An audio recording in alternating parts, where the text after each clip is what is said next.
Om Shanti. Om Namo Bhagavate Vasudevaya. Welcome to another Yoga Small Talk, and we continue with 7 minutes Bhagavad Gita a day. We're reading from chapter 5, the Yoga of Renunciation of Action, and we have reached verse 19. Let us read it together. 19. Even here in this world, birth, everything is overcome by those whose minds rest in equality.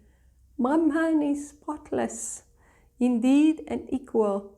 Therefore, they are established in Brahman.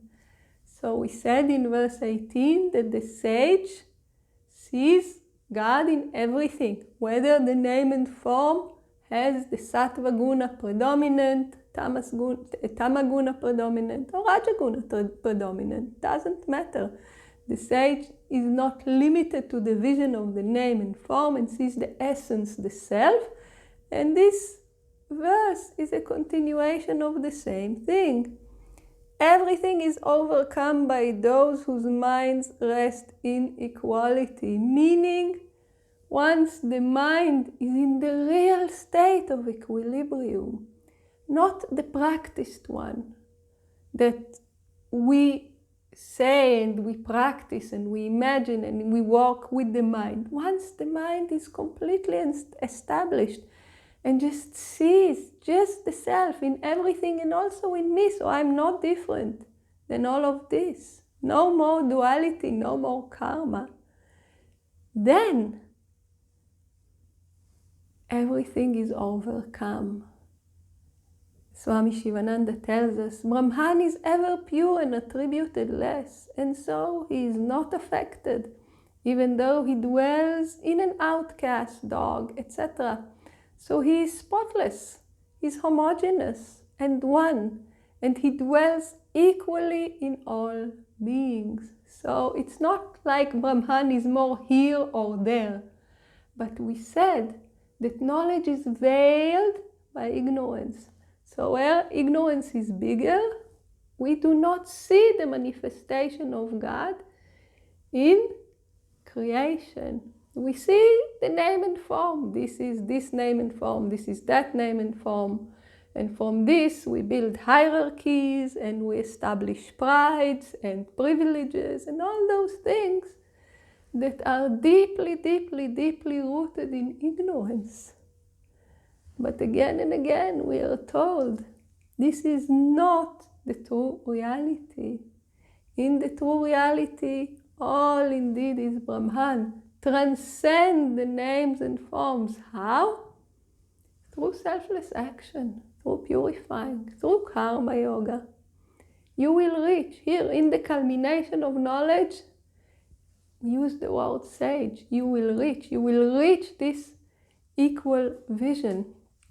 And other commentaries tell us about this beautiful verse also, that we can learn from this, that whenever we remove the ignorance, no matter what name and form we came into the world with, we can realize the self. I am in essence the self. No matter what my caste is, no matter what my gender is, no matter how tall, how short, what the color of my skin is, all those things are irrelevant. Once the desire for knowledge is there, once the guided practice is there, we start removing the ignorance which veils the knowledge and expose none other than what we really are, what we always were, what we always will be, the self. Now we have seen the real state of equanimity, what equal vision really is. And a little bit more we hear in the next verse. So, verse 20. Resting in Brahman with steady intellect and undiluted, the knower of Brahman neither rejoiceth on obtaining what is pleasant, nor grieveth on obtaining what is unpleasant. So again, when we talk about the practiced equanimity, we are talking about willpower, we are talking about enduring, we are talking about bearing, we are talking about mental practices. We are talking actually about overcoming what we really feel. Yeah? So this is the practice. But the seed here of this practice, the attainment of this practice, is being really established in it. Meaning, neither rejoices on obtaining what is pleasant, nor grieves on obtaining what is unpleasant. And Swami Shivananda tells us, this is the state of a Jivan Mukta, or a liberated sage, or a Brahmana who identifies himself with the self, or Atman. He has always balanced mind. So this person is not masochistic. He's not like somebody who is welcoming that which is unpleasant. This person, first, there is no sense of I, me, and mine. So no more ego. So for whom it is pleasant or unpleasant. And when we do not associate ourselves with the body and the mind, we see that we are something that by far transcends those things. What is pleasant and unpleasant for such a person?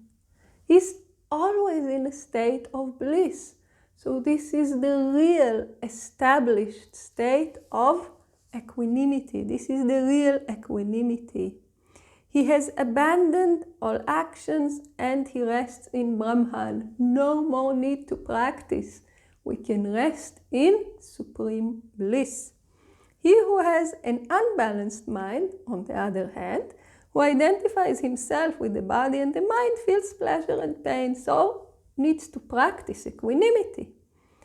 Acceleration of spirits when he gets pleasant objects, and grief when he obtains unpleasant objects. So again, this person needs to practice equanimity, and when the practice matures, it becomes fully established in equanimity. And how does this continue? We will see in the next video. Please join us.